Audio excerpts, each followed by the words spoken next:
Assalamualaikum warahmatullahi wabarakatuh. Hai anak-anak kelas 3, berjumpa lagi bersama Bu Dini di channel YouTube kelas 3 SDIT alias Min 2. Nah, hari ini Bu Dini akan menemani kalian belajar di video pembelajaran Pendidikan Pancasila dan Kewarganegaraan atau yang biasa kalian sebut PPKN. Materi yang akan kita bahas hari ini terkait perilaku terpuji. Nah, perilaku terpuji ini sudah masuk ke tema 2 ya anak-anak. Tema 2 ada pada halaman 103. Tujuan pembelajaran kita kali ini diharapkan anak-anak setelah menonton video pembelajaran hari ini mampu memahami pengamalan perilaku terpuji dalam mengucapkan terima kasih, meminta maaf, dan mendoakan orang lain. Yang kedua, anak-anak mampu mempraktekkan perilaku terpuji dalam mengucapkan terima kasih, meminta maaf, dan mendoakan orang lain. Nah, sebelum kita masuk ke materinya, jangan lupa berdoa dulu ya, agar pembelajaran kita mendapatkan ridho dan rahmat dari Allah Subhanahu wa Ta'ala dan dijadikan ilmu yang bermanfaat. Amin. Jangan lupa juga di like, komen, share, dan subscribe akun YouTube kita ya, agar kamu tidak ketinggalan video terbaru pembelajaran dari kita. Nyalakan juga loncengnya ya. Oke, kita lanjut ke materi ya anak-anak. Contoh perilaku terpuji dalam kehidupan sehari-hari. Yang pertama, mengucapkan terima kasih. Yang kedua, meminta maaf. Yang ketiga, mendoakan orang lain. Yang akan kita bahas pertama yaitu mengucapkan terima kasih. Terima kasih merupakan suatu ungkapan rasa syukur atas kebaikan yang telah diberikan orang lain kepada kita. Nah, rasa syukur ini selain kepada orang lain, bisa juga kepada Allah Subhanahu wa Ta'ala yang telah menciptakan kita, memberikan kesehatan badan kepada kita. Jadi, rasa syukur ini bisa diungkapkan kepada orang lain ataupun kepada Allah Subhanahu wa Ta'ala. Nah, contoh dalam mengucapkan terima kasih ada pada gambar berikut ini. Di sini ada seorang adik yang ingin mengambil buku di rak kedua teratas lemari tersebut. Tapi dia menyadari postur tubuh, postur tinggi dari adik tersebut kurang untuk mengambil buku tersebut. Kemudian datanglah sang kakak yang melihat adiknya kesusahan dalam mengambil buku yang ada di lemari kedua tersebut. Kemudian kakaknya memberikan bantuan. Contoh percakapannya seperti ini. Biar ku ambilkan bukunya, Dik. Terus adiknya menjawab, terima kasih, Kak.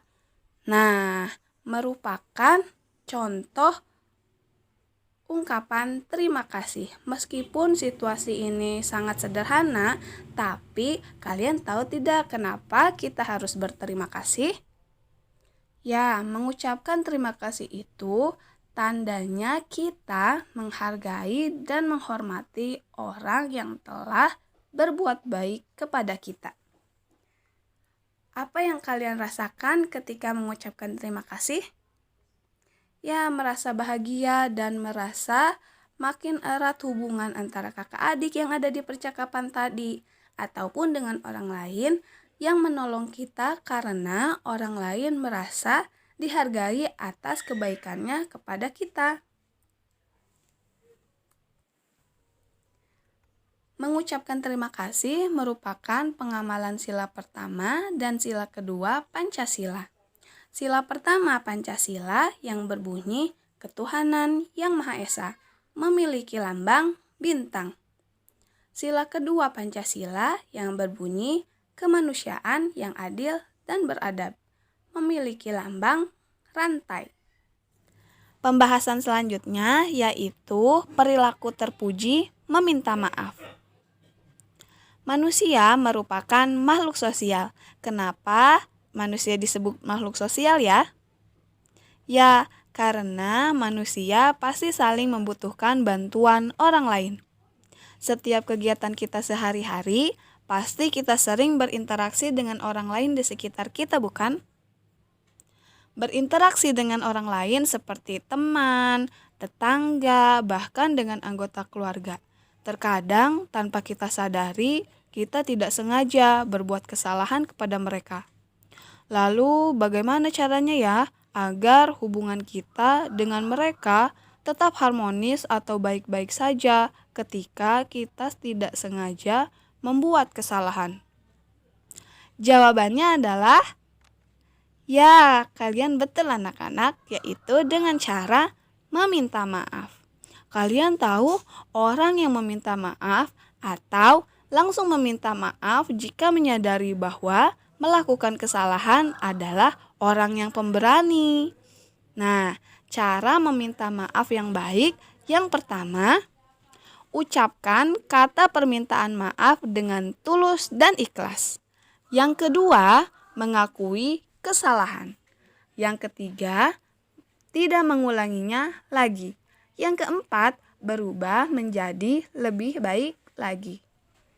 Perilaku meminta maaf merupakan pengamalan sila kedua Pancasila yang berbunyi kemanusiaan yang adil dan beradab.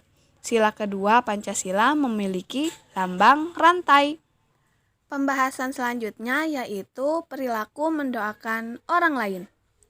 Dalam mendoakan orang lain, kita hanya diperbolehkan mendoakan yang baik-baik saja ya anak-anak. Nah, contoh dalam mendoakan orang lain yang pertama, ketika ada orang lain yang sedang mendapatkan kesulitan, kamu bisa mendoakan orang tersebut agar diberi kemudahan. Yang kedua, ketika ayahmu pergi atau ada sanak saudaramu yang pergi keluar kota, kamu dapat mendoakan agar selamat sampai tujuan. Yang ketiga, ketika temanmu sakit, kamu dapat mendoakan agar temanmu cepat sembuh atau mengucapkan syafaqillah untuk temanmu yang perempuan dan syafaqallah untuk temanmu yang laki-laki. Kenapa kita harus mendoakan orang lain yang baik-baik dan tidak diperbolehkan mendoakan orang lain yang tidak baik atau buruk? Ya, jadi kita mendoakan kebaikan kepada orang lain secara tidak langsung kita sedang mendoakan diri kita sendiri. Sehingga tidak diperbolehkan ataupun dianjurkan mendoakan yang tidak baik ataupun buruk kepada orang lain ya anak-anak. Khawatirnya doa buruk ataupun yang tidak baik akan kembali kepada kita. Nauzubillah. Mendoakan orang lain merupakan perilaku terpuji sesuai pengamalan sila pertama dan sila kedua Pancasila. Kesimpulan kita hari ini yaitu berbuat baik kepada orang lain merupakan perilaku terpuji yang harus selalu kita amalkan di kehidupan kita sehari-hari. Misalnya, mengucapkan terima kasih ketika kita mendapat pertolongan ataupun mendapat hadiah. Yang kedua, meminta maaf ketika melakukan kesalahan meskipun kesalahan tersebut tidak kita sengaja. Yang ketiga, menolong ataupun mendoakan orang lain ketika mendapat kesulitan atau musibah. Berbuat baik harus dilakukan dengan penuh keikhlasan. Sila kedua Pancasila menjadi pedoman bagi kita untuk selalu berbuat baik kepada sesama manusia. Nah, tugas kita hari ini yaitu ingatlah kembali perbuatan baik yang pernah kalian lakukan. Terus selanjutnya, buatlah percakapan sesuai pengalamanmu, berbuat baik ketika mengucapkan terima kasih, meminta maaf, dan mendoakan orang lain. Nah, cukup sekian yang bisa Ibu sampaikan pada materi hari ini. Mohon maaf jika banyak kekurangan dalam penjelasan Ibu. Terima kasih sudah menonton video pembelajaran kita hari ini. Ibu ucapkan wassalamualaikum warahmatullahi wabarakatuh. Tetap semangat.